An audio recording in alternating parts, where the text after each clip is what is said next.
नमस्कार, मैं डॉक्टर बिंदु भसीन, सह आचार्य इतिहास विभाग, डूंगर महाविद्यालय बीकानेर। आज मैं बीए फर्स्ट ईयर के स्टूडेंट को पेपर फर्स्ट के चोल वंश पर अपना व्याख्यान दूंगी। प्राचीन भारत में सुदूर दक्षिण में शासन करने वाले राजवंशों में चोल वंश का स्थान अत्यधिक महत्वपूर्ण है।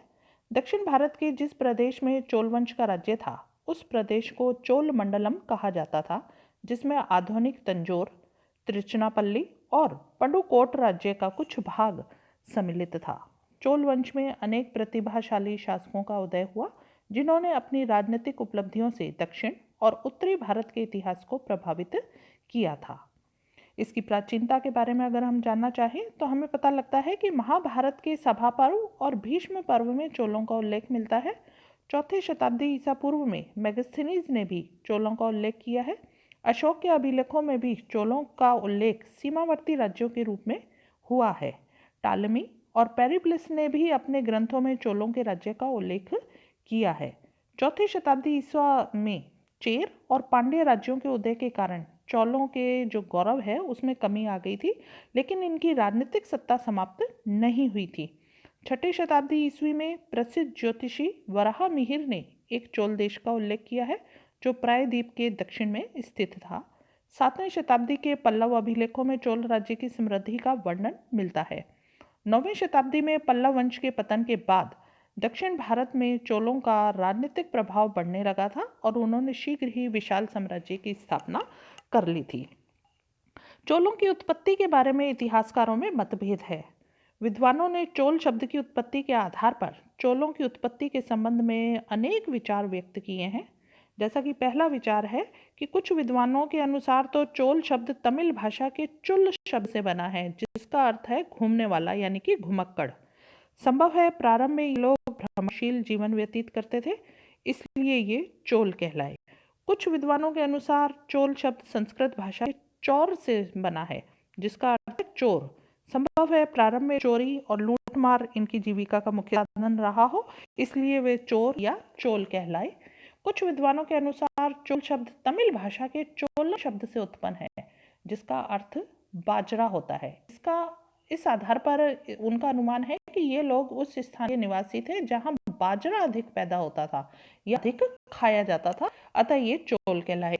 कुछ विद्वानों का मत है कि चोल शब्द कोल शब्द का रूपांतर है। प्राचीन काल में यह शब्द दक्षिण भारत की सभी अनार्य जातियों के लिए प्रयुक्त होता था। इस आधार पर चोल दक्षिण भारत के अनार्यों के वंशज थे। चोल वंश के अभिलेखों में चोलों ने अपने को सूर्यवंशी क्षत्रिय बताया है। इस आधार पर चोल आर्यों के वंशज और क्षत्रिय प्रमाणित होते हैं।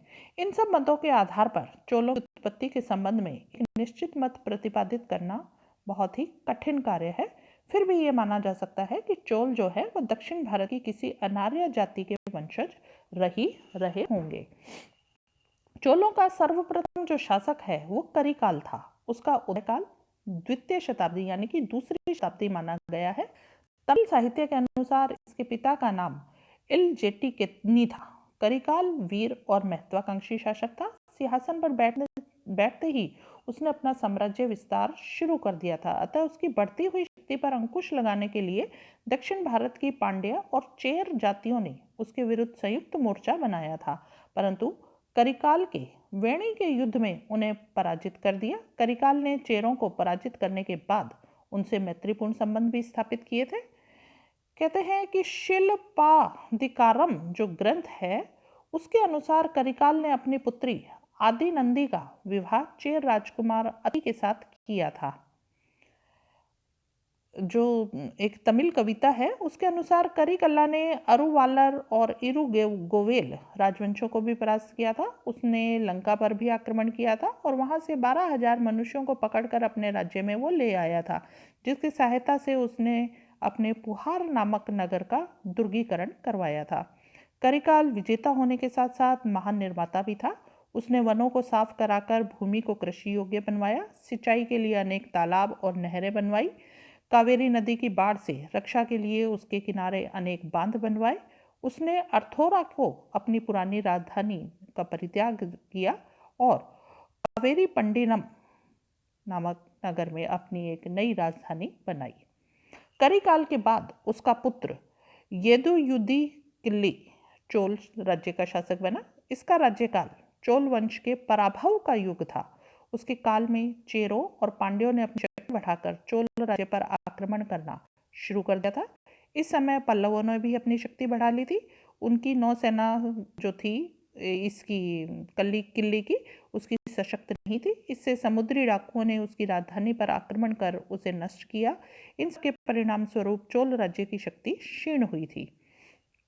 चोल राज्य की पुनः जो स्थापना है वो 850 से 871 ईस्वी के बीच हुई, यानी 9वीं शताब्दी के उत्तरार्ध में विजयालय नामक वीर पुरुष ने चोल वंश की शक्ति को पुनः प्रतिष्ठित किया था। यह कहते हैं कि पल्लवों का सामंत था।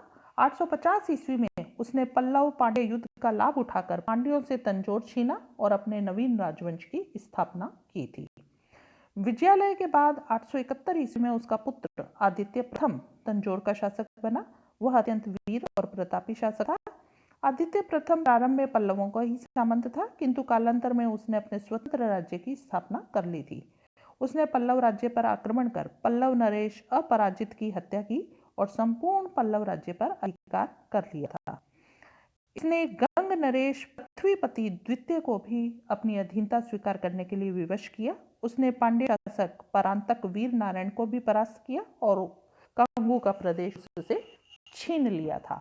आदित्य प्रथम जो है विजेता होने के साथ साथ महान कूटनीतिज्ञ भी था। उसने अपनी समकालीन राजवंशों के साथ वैवाहिक संबंध स्थापित किए थे। आदित्य प्रथम ने स्वयं राष्ट्रकूट नरेश कृष्ण द्वितीय की पुत्री से विवाह किया और अपने पुत्र परांतक का विवाह चेर नरेश स्थाणु रवि की पुत्री के साथ किया था। इस प्रकार उसने राष्ट्रकूटों और चेरों की मित्रता को प्राप्त किया था। आदित्य प्रथम के बाद उसका पुत्र परांतक प्रथम 907 ईस्वी में चोल नरेश बना। वह भी अपने पिता की भांति वीर और महत्वाकांक्षी था। सर्वप्रथम 910 ईस्वी में उसने पांड्य नरेश मारवर्मन को परास्त किया। कुछ समय बाद लंका के शासक की सहायता से परांतक पर आक्रमण किया, किंतु परांतक ने दोनों की संयुक्त सेना को वेलूर के युद्ध में पूरी तरह परास्त किया। इसके बाद उसने लंका पर आक्रमण किया, परंतु वह लंका विजय में असफल रहा था। परांतक ने बाणों और वैदुंबों पर भी विजय प्राप्त की थी। इसके बाद उसने पल्लवों की अवशिष्ट शक्ति का नाश कर अपने साम्राज्य को नेलोर तक विस्तृत कर दिया था। परांतक को अपने शासनकाल के अंतिम वर्षों में राष्ट्रकूट नरेश कृष्ण तृतीय से अनेक युद्ध करने पड़े थे। राष्ट्रकूटों के साथ किए गए युद्धों के प्रारंभ में तो उसे सफलता मिली थी, परंतु कालांतर में राष्ट्रकूट नरेश कृष्ण तृतीय ने गंग नरेश बुतु की सहायता से तक्कोलम के युद्ध में परांतक को परास्त किया और उसके कांची और तंजौर के प्रदेश पर अधिकार कर लिया था। राष्ट्रकूटों की इस विजय से चोल राज्य जो था वो छिन्न भिन्न हो गया था। परांतक प्रथम विद्वान और कला प्रेमी शासक था। उसके शासनकाल में साहित्य और कला की उन्नति हुई थी। ऋग्वेद का टीकाकार और संस्कृत का प्रसिद्ध विद्वान वेंकट माधव परांतक की राज्यसभा में था।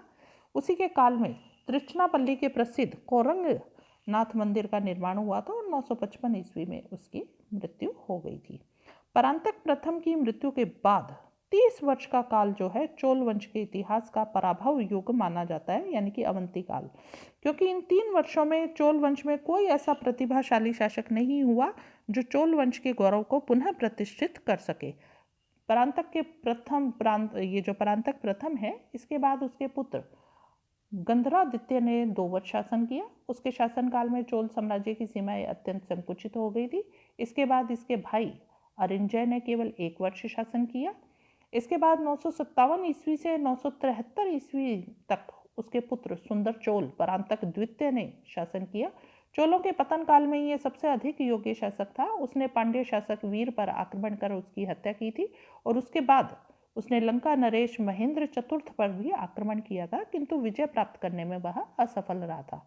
परांतक द्वितीय की मृत्यु के बाद 973 ईस्वी में उत्तम चोल शासक बना। इस समय राष्ट्रकूटों का पतन हो चुका था, अतः उत्तम चोल ने अपने पूर्वजों के अनेक प्रदेशों पर पुनः अधिकार किया था, परंतु चालुक्य नरेश तैल द्वितीय के साथ युद्ध में उत्तम चोल परास्त हुआ था। उत्तम चोल के पश्चात परांतक द्वितीय का पुत्र राजराज चोल गद्दी पर बैठा था। उसने पतनोन्मुख चोल वंश का पुनरुद्धार कर उसके गौरव को पुनः प्रतिष्ठित किया। उसका शासनकाल 985 ईस्वी से 1014 ईस्वी तक था। राजराजा एक वीर और प्रतिभाशाली शासक था। उसने अपने पूर्वजों के अस्त व्यस्त राज्य को संगठित कर उसमें वृद्धि की और इस कार्य के लिए उसे अपने समकालीन अनेक शासकों से युद्ध करने पड़े थे। सर्वप्रथम कांदलर विलीनम के चेरों पर आक्रमण किया, उनके जहाजी बेड़े को इसने नष्ट किया। इसके बाद उसने पांड्यों पर आक्रमण किया, उनको पराजित कर पांड्य नरेश अमर भुजंग को बंदी बनाया। लंका का शासक पांड्यों का मित्र था और चोलों की पांडवों से शत्रुता थी। अतः राजराज ने पांड्यों के मित्र लंका नरेश पर भी आक्रमण किया। इस युद्ध में लंका नरेश महेंद्र पंचम परास्त हुआ और अपनी राजधानी अनुराधपुर को छोड़कर दक्षिण पूर्वी लंका की ओर भाग गया। राजराज ने अनुराधपुर को नष्ट करके उत्तरी लंका पर अधिकार किया। लंका विजय के बाद उसने गंड राज्य के 3 प्रदेशों गंगवाड़ी, नोलमबड़ी और तदीगेबड़ी पर आक्रमण कर उन पर अधिकार किया और इस वजह से उसका साम्राज्य जो था वो मैसूर तक फैल गया था। उस समय तक दक्षिण भारत में चालुक्यों की 2 शाखाएं राज्य कर रही थी, एक पश्चिम और एक पूर्वी। चालुक्यों की पश्चिम शाखा जो थी वो तुंगभद्रा और नर्मदा नदियों के मध्य शासन कर रही थी। इसकी राजधानी मान्यखेट थी। चालुक्यों की पूर्वी शाखा जो थी दक्षिणापथ में शासन कर रही थी और इनकी राजधानी थी वेंगी। 976 ईस्वी में वेंगी के शासक दानार्णव पर उसके साले जटाचोड़ ने आक्रमण करके इसकी हत्या करके स्वयं वेंगी के सिंहासन पर अधिकार किया था। इस पर दानार्णव ने के पुत्र जो है उन्होंने भागकर चोल नरेश राजराज के राज्य में शरण ली थी। राजराज ने इन राजकुमारों को शरण देकर उन्हें पुनः राज्य प्राप्त करने में सहायता का आश्वासन दिया था। उसने अपनी पुत्री कुंदवई का विवाह छोटे चालुक्य राजकुमार विमलादित्य के साथ कर दिया और बड़े राजकुमार शक्तिवर्मन को पुनः वेंगी की गद्दी पर बिठाने का वचन दिया था। इसके बाद राजराजा ने वेंगी पर आक्रमण किया, जटाबोर्ड को परास्त कर शक्तिवर्मन को वेंगी का शासक बनाया। इससे वेंगी के चालुक्यों पर राजराज का प्रभाव स्थापित हो गया था। उस समय चालुक्यों की पश्चिमी शाखा का नरेश जो था वो सत्याश्रय था। वेंगी के पूर्वी चालुक्यों पर राजराजा का बढ़ता हुआ प्रभाव उसके लिए असहनीय था। अतः राजराज के बढ़ते हुए प्रभाव को रोकने के लिए सत्याश्रय ने वेंगी पर आक्रमण किया और उसके कुछ भागों पर अधिकार किया। तो दूसरी तरफ जो राजराजा था वो भी चुप नहीं रहा। उसने वेंगी को सत्याश्रय के अधिकार से मुक्त करवाने के लिए उसके राज्य के पश्चिम भाग पर आक्रमण करने की योजना बनाई। इस कार्य के लिए उसने अपने पुत्र राजेंद्र को पश्चिमी चालुक्य राज्य पर आक्रमण करने के लिए भेजा। राजेंद्र जो है वो चालुक्यों के पश्चिमी राज्य को रौंदते हुए उनकी राजधानी मानखेट तक पहुंचा। यहाँ उसने भयंकर लूटमार की, जिसके कारण सत्याश्रय को वेंगी छोड़कर अपने राज्य लौटना पड़ा था। इसके बाद राजराज ने कलिंग और मालद्वीप पर आक्रमण किया और उन पर अपना अधिकार स्थापित किया। इस प्रकार विभिन्न विजयों के द्वारा राजराज ने तुंगभद्रा नदी के दक्षिण के समस्त प्रदेशों को अपने साम्राज्य में मिलाया, जिसमें लंका और मालद्वीप भी सम्मिलित थे। यह एक महान विजेता ही नहीं, योग्य शासक भी था। उसने प्रजा हित के अनेक कार्य किए, कृषि के विकास के लिए भूमि का निरीक्षण करवाया, स्थानीय स्वशासन को प्रोत्साहन दिया। यह महान निर्माता भी था। तंजौर के प्रसिद्ध राजराजेश्वर के मंदिर का निर्माण इसी ने करवाया था। राजराज की मृत्यु के बाद उसका पुत्र राजेंद्र प्रथम जो है वो चोल सिंहासन पर बैठा था। इसने अपने पिता के शासनकाल में ही पर्याप्त सैनिक और प्रशासनिक कुशलता प्राप्त कर ली थी और उसे अपने पिता से विशाल साम्राज्य भी प्राप्त हुआ था, किंतु वह भी अपने पिता की भांति वीर, साहसी और साम्राज्यवादी ही शासक था। अतः इसने विभिन्न युद्धों के द्वारा अपने साम्राज्य में काफी विस्तार किया था। इसने लंका के उत्तरी भाग पर अधिकार स्थापित किया। अपने पिता के अधूरे कार्य को पूरा करने के लिए 1017 में उसने लंका पर आक्रमण किया और लंका के शासक महेंद्र पंचम को परास्त कर उसे बंदी बनाया। इस विजय से समस्त लंका पर राजेंद्र प्रथम का अधिकार हुआ, किंतु कुछ समय बाद ही महेंद्र पंचम के पुत्र कश्यप ने दक्षिण लंका पर पुनः अपना अधिकार कर लिया था। इस प्रकार राजेंद्र प्रथम ने चेरों और पांड्यों पर आक्रमण किया, उन्हें परास्त कर उनको अपने राज्यों को अपने अधीन कर लिया, अपने राज्य में अपने साम्राज्य में सम्मिलित किया और यहाँ के शासन के लिए उसने अपने पुत्र को गवर्नर नियुक्त किया था। चोलों की पश्चिमी चालुक्यों से शत्रुता चली आ रही थी, इसलिए राजेंद्र प्रथम के काल में भी यह अनवरत चलती रही। इसी समय चालुक्यों की पश्चिमी शाखा का शासक जय सिंह द्वितीय जो था, वेंगी के उत्तराधिकार के प्रश्न पर चोल और चालुक्यों में युद्ध की अग्नि कहते हैं भड़क उठी थी। वेंगी में इस समय शक्तिवर्मन के पुत्रों विजयादित्य और राजराज के मध्य उत्तराधिकार के लिए संघर्ष चल रहा था। जय सिंह द्वितीय ने इस संघर्ष में विजयादित्य का पक्ष लिया और दूसरी ओर राजा की माता जो है कंदवई चोल राजकुमारी थी, अतः राजेंद्र प्रथम ने राजराज का पक्ष लिया। इस बात पर राजराज और जय सिंह के मध्य सीधा संघर्ष शुरू हो गया। 3-4 वर्षों के संघर्ष के बाद राजेंद्र प्रथम ने विजयादित्य और कहते हैं जय सिंह द्वितीय दोनों को परास्त किया और राजराज को वेंगी के सिंहासन पर बिठाया। परंतु विजयादित्य ने राजराज के विरुद्ध संघर्ष जारी रखा और 1031 ईस्वी में जय सिंह द्वितीय की सहायता से राजराज से वेंगी का सिंहासन छीनने में उसने सफलता प्राप्त कर ली थी। परंतु राजराज ने 4 वर्ष बाद ही विजयादित्य से पुनः वेंगी का सिंहासन छीना। वेंगी के उत्तराधिकार का संघर्ष इसके बाद भी चलता रहा। जय सिंह द्वितीय की मृत्यु के बाद उसका पुत्र जो सोमेश्वर है प्रथम, वो चालुक्यों की पश्चिमी शाखा का शासक बना। उसने विजयादित्य को वेंगी के सिंहासन पर बिठाने के लिए वेंगी पर आक्रमण किया। राजेंद्र प्रथम ने भी राजराज की सहायतार्थ एक सेना भेजी, परंतु युद्ध के दौरान ही राजेंद्र प्रथम की मृत्यु हो गई।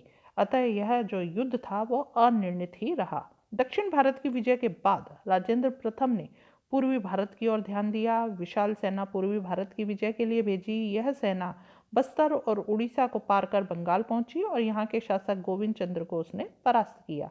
इसके पश्चात उसने बंगाल के पाल शासक महिपाल पर आक्रमण कर उसे परास्त किया। इसके बाद चोल सेना गंगाजल लेकर दक्षिण लौट आई। कहा जाता है कि बंगाल के पराजित शासकों को गंगाजल अपने सिर पर रखकर लाना पड़ा था। राजेंद्र प्रथम की पूर्वी भारत विजय एक छापा मात्र थी, क्योंकि उसने पूर्वी भारत के विजित प्रदेशों को अपने राज्य में नहीं मिलाया था। अतः यह विजय राजनीतिक दृष्टि से महत्वपूर्ण नहीं थी। उसकी इस विजय का उद्देश्य अपने गौरव में वृद्धि करना मात्र था। भारत भूमि पर अपनी विजय आकांक्षा पूर्ण करने के बाद राजेंद्र प्रथम ने बृहत्तर भारत पर आक्रमण की योजना बनाई थी। अतः 1025 ईस्वी में उसने श्री विजय पर आक्रमण किया। श्री विजय राज्य के अंतर्गत मलाया, जावा, सुमात्रा और उसके आसपास के अन्य द्वीप भी सम्मिलित थे। इस राज्य पर राजेंद्र प्रथम के आक्रमण के कारणों के बारे में विद्वानों में मतभेद है। इस युद्ध में विजयश्री राजेंद्र प्रथम के हाथ लगी थी और श्री विजय राज्य का शासक विजयोतुंग वर्मन परास्त होकर बंदी बना लिया गया था। बाद में लेकिन उसे मुक्त कर दिया गया था। राजेंद्र प्रथम ने अपने पुत्र राजाधिराज को इन विद्रोहों का दमन करने के लिए भेजा, जो कि थे चेरों, और पांड्यों ने स्वतंत्रता प्राप्त करके इनके विरुद्ध विद्रोह किया था।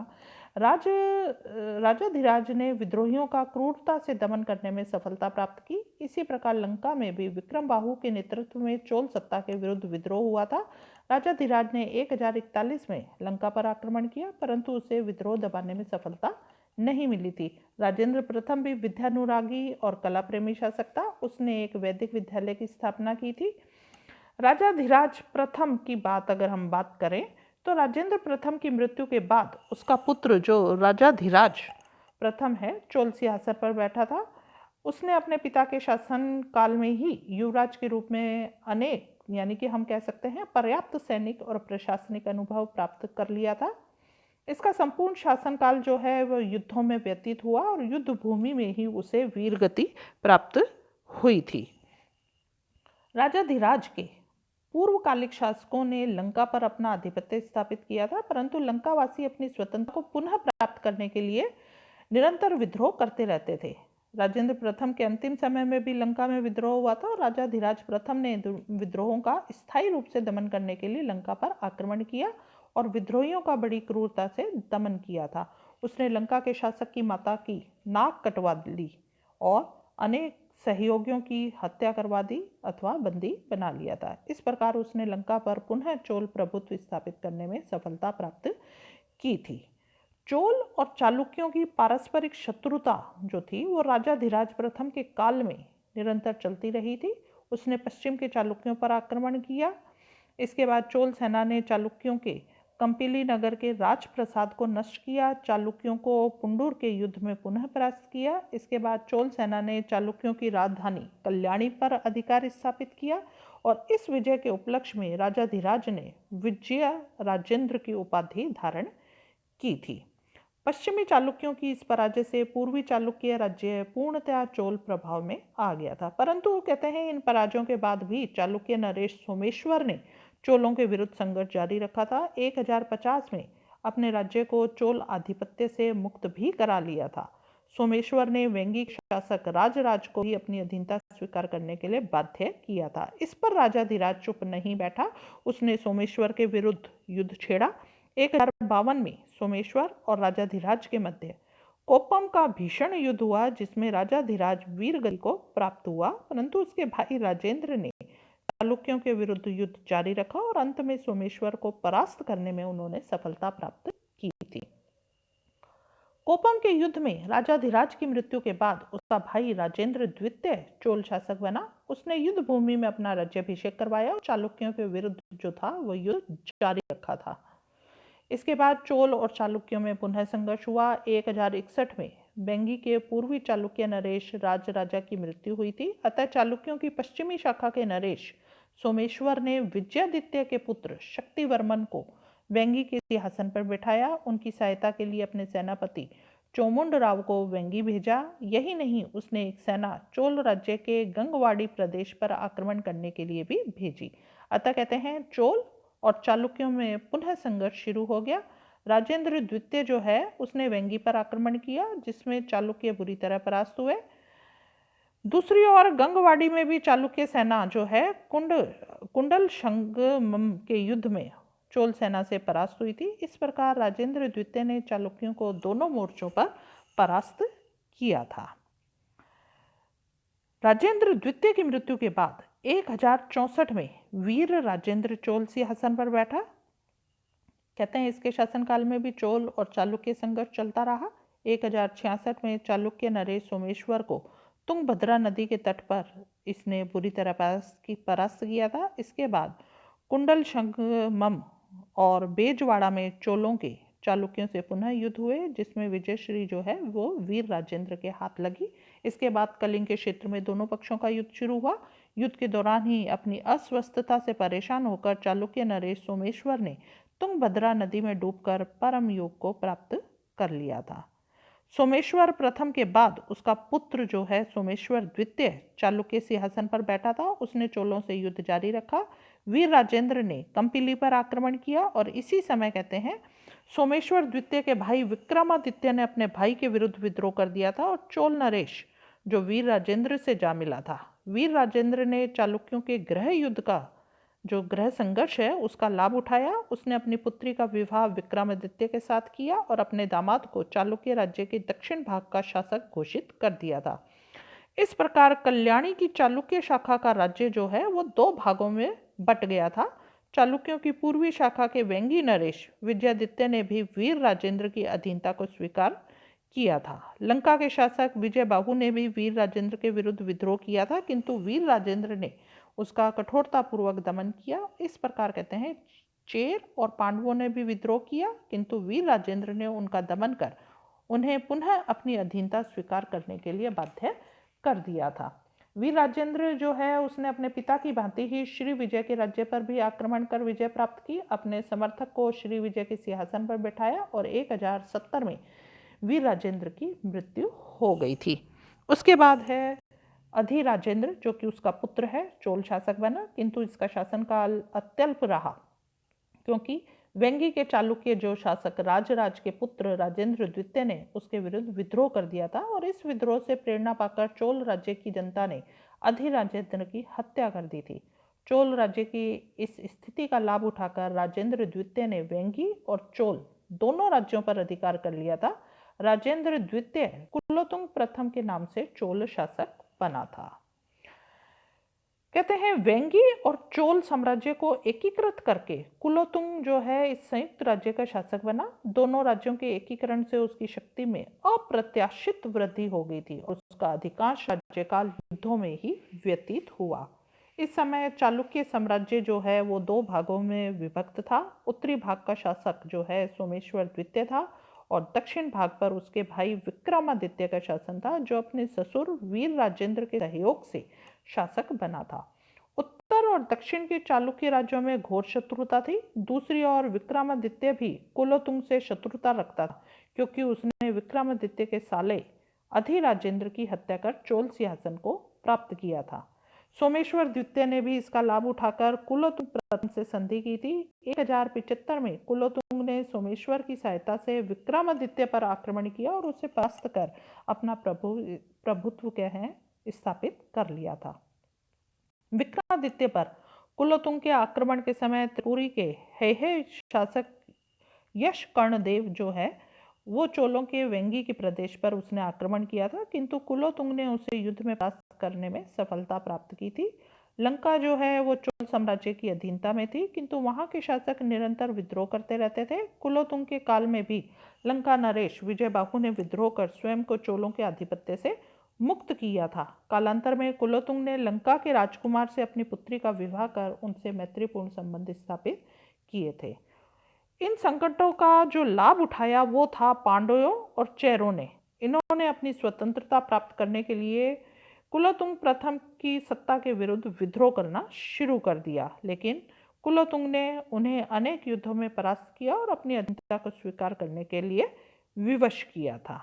फिर इन पर प्रभावशाली नियंत्रण स्थापित करने के लिए कुलोतुंग ने इनके क्षेत्रों में अनेक सैनिक उपनिवेश स्थापित कर दिए थे।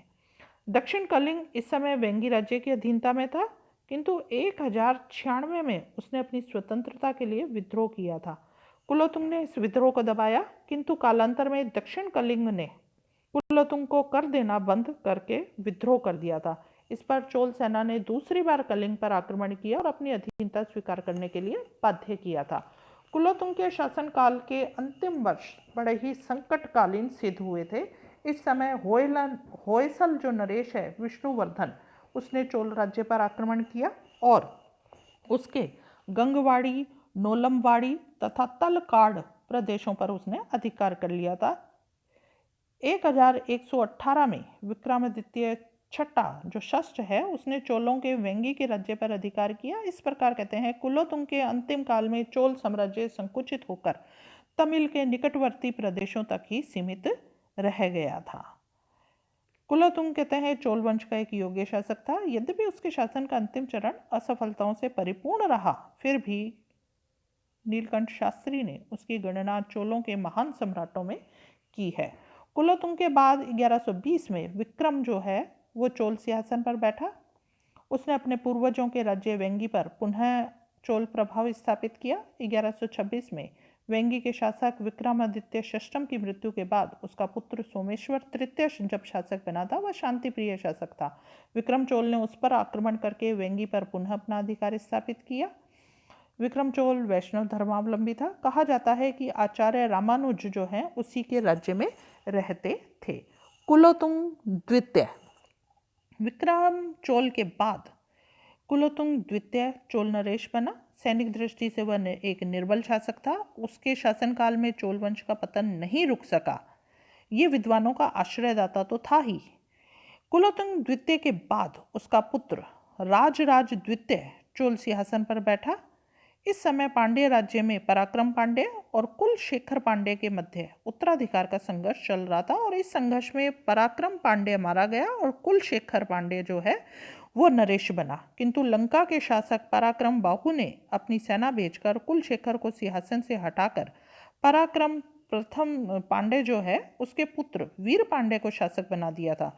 कुलशेखर ने इसके विरुद्ध राज द्वितीय से सहायता मांगी। इस पर एक चोल सेना उसकी सहायतार्थ भेज दी गई, जिसने वीर पांड्य और लंका की सम्मिलित सेना को परास्त कर मदुरा पर अधिकार किया और कुलशेखर पांड्य को सिंहासन पर बैठाया था।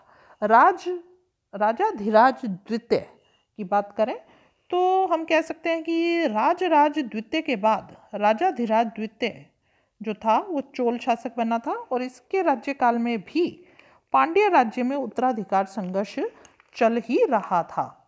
किंतु इस बार उनके समर्थकों में परिवर्तन हो गया था। अब लंका नरेश पराक्रम बाहु ने पांड्य नरेश कुलशेखर को अपनी तरफ मिलाकर उससे चोल नरेश के विरुद्ध संधि की थी और इस पर राजाधिराज द्वितीय जो है उसने कुलशेखर का साथ छोड़कर वीर पांड्य का पक्ष ग्रहण किया और कुलशेखर के विरुद्ध एक सेना जो है पांड्य राज्य पर आक्रमण करने के लिए भेजी और इस सेना ने मदुरा पर अधिकार कर वीर पांड्य को वहां का शासक बना दिया था।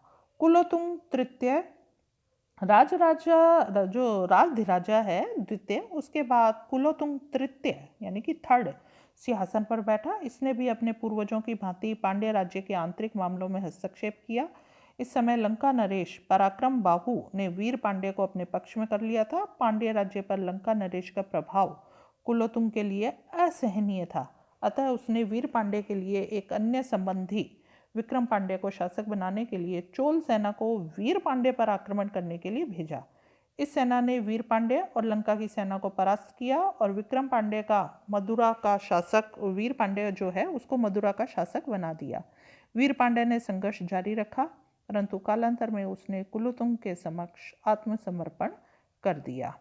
इसके बाद कुलोतुंग ने होयसलों की शक्ति को रोकने का भी प्रयास किया था और अनेक प्रदेशों पर उनके अधिकार कर लिया था, किंतु कुछ समय बाद होयसलों ने उसके संबंध जो थे उसके साथ मैत्रीपूर्ण हो गए थे, क्योंकि होयसल नरेश वल्लाल द्वितीय जो है उसने चोल राजकुमारी के साथ विवाह कर लिया था। चेरों ने भी कुलोतुंग तृतीय के विरुद्ध विद्रोह किया था, किंतु उसने इस विद्रोह का दमन कर अपना विजयाभिषेक करवाया था। 1190 में कुलोतुंग को पुनः पांड्य राज्य में हस्तक्षेप करना पड़ा था। इस समय पांड्य नरेश विक्रम पांड्य की मृत्यु हुई थी और उनके स्थान पर उसका पुत्र जो है जटावर्मन कुलशेखर पांड्य शासक बना था। उसने कुलोतुंग तृतीय के विरुद्ध विद्रोह कर दिया था। इस पर कुलोतुंग तृतीय ने एक सेना इस विद्रोह के दमन के लिए भेजी, जिसने विद्रोह को दबाकर मदुरा में भयंकर लूटपाट की। कहते हैं ये कुलोतुंग तृतीय भी एक कला प्रेमी शासक था। इसके काल में त्रिभुवन के प्रसिद्ध मंदिर का निर्माण हुआ था। इसके बाद राजराज तृतीय चोल शासक बना। उसका शासनकाल चोल राज्य पर महान विपत्तियों का काल था। उसे पांड्यों, होयसलों, काकतियों का एक साथ सामना करना पड़ा, जिसमें वह असफल रहा। पांड्यों ने तंजौर पर आक्रमण करे उसे परास्त कर बंदी बना लिया। बाद में होयसल नरेश नरसिंह द्वितीय की सहायता से उसे मुक्ति मिल सकी थी। इसके बाद राजराज तृतीय के एक सामंत कोप पिरुजिंग ने उसके विरुद्ध विद्रोह कर उसे बंदी बनाया। इस बार उसे हे जो शासक की सहायता से मुक्ति मिल सकी थी और पिरुजिंग को उसने अपने अधीन कर लिया था। इस प्रकार कहते हैं चोल शासक अपने अस्तित्व के लिए अन्य शासकों पर आश्रित हो गया था।